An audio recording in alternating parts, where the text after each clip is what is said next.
प्रभु यीशु मसीह का धन्यवाद हो। प्रभु यीशु मसीह के महान और उत्तम नाम में आप सभी को आशीष मिले। आज का जो मेरा टॉपिक है वो है मत्ती की इंजील, उसका 13 अध्याय और उसके 24 से लेकर के 30 पद तक।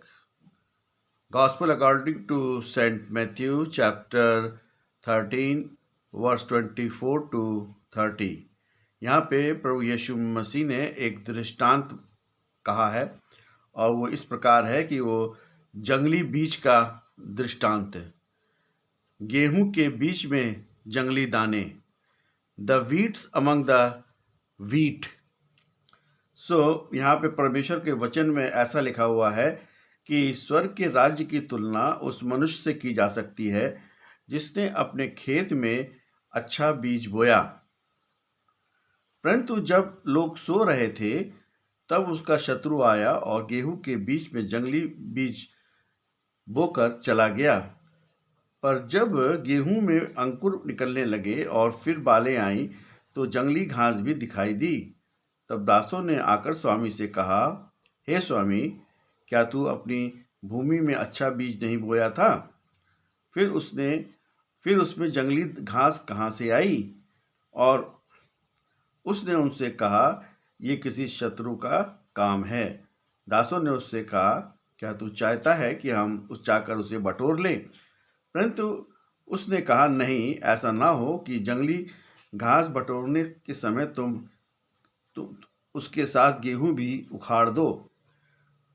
कटनी तक दोनों को एक साथ बढ़ने दो, और जब कटनी का समय मैं काटने वाले से कहूँगा कि पहले जंगली घास बटोर कर जलाने के लिए उसे गट्ठे बांध लो, और परंतु गेहूं को मेरे खलियान में एकत्रित करो।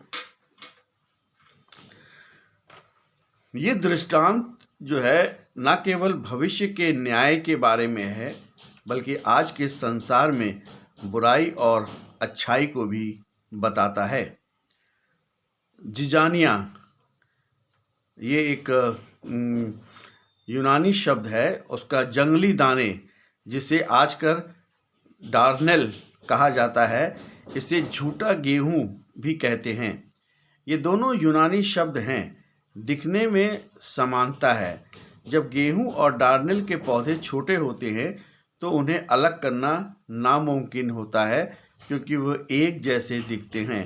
अंतर जब पता लगता है जब बालियां आती हैं और गेहूं की बाली झुक जाती है और भूरी हो जाती है, और तब डार्नेल सीधा रहता है और काला पड़ जाता है। जहरीला स्वभाव, डार्नेल अक्सर एक विशेष फफूंद से उगता है जिसे खाने में चक्कर, मतली या नशा सा महसूस होता है। इसका वैज्ञानिक नाम जो है लोलिलियम टेम्युलेंटुम है, जहाँ पर टेम्युलेंटुम का अर्थ है शराबी होता है। यदि इसे गेहूं के साथ पीस दिया जाए तो ये पूरी तरह फसल को बर्बाद कर सकता है। रोमन कानून के अनुसार उस समय दुश्मनी निकालने के लिए किसी के खेत में डार्नेल बो देना एक अपराध था। उसके लिए दंड का भी प्रावधान था।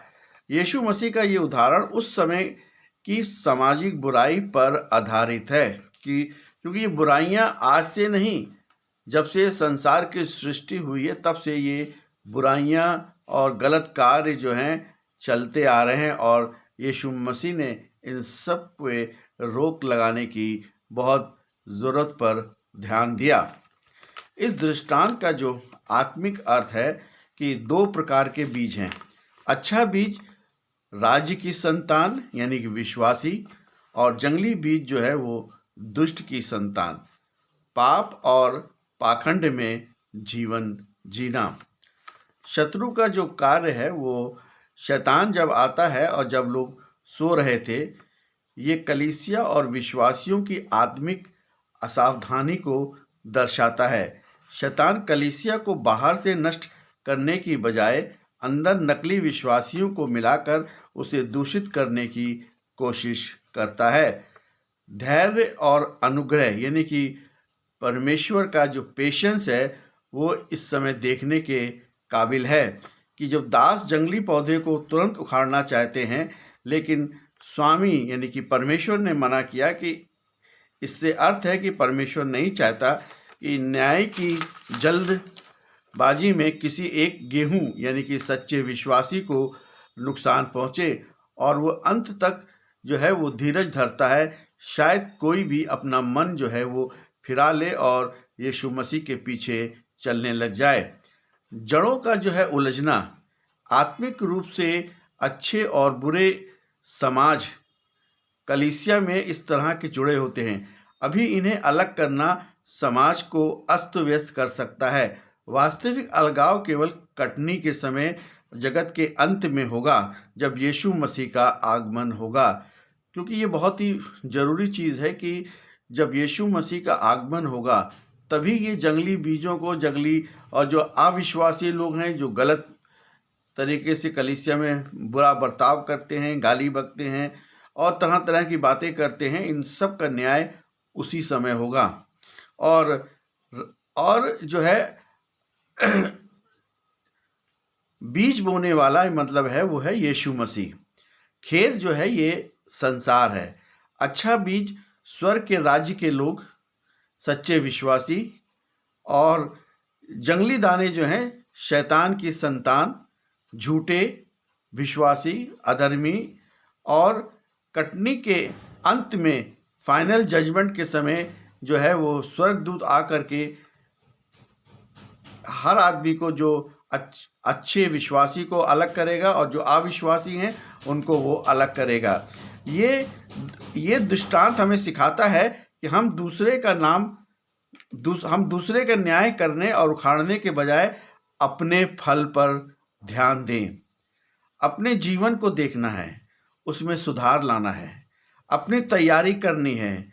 न्याय करना, दोष लगाना हमारा काम नहीं है। न्याय करना, दोष लगाना जो है वो यीशु मसीह का काम है, जिससे आज के मसीह लोगों ने अपने हाथ में ले लिया है। इसे हमें छोड़ना होगा और इससे दूरी बनानी होगी। इसलिए प्रभु यीशु मसीह पर विश्वास करें, प्रभु यीशु मसीह से अपने पापों को मान लें, अपने पापों का पश्चाताप करें और यीशु मसीह को उद्धारकर्ता के रूप में ग्रहण करें। आमीन।